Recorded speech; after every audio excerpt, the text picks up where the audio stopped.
nhiều đêm nằm sao đời tôi cứ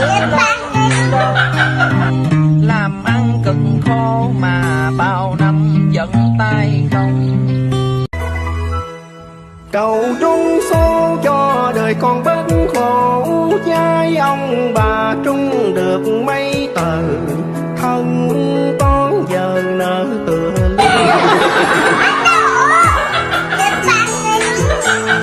Giang ghê xe đôi vé số, mua mãi biết ngày nào vô, làm tối ngày những dính nợ cái hồng đủ đâu.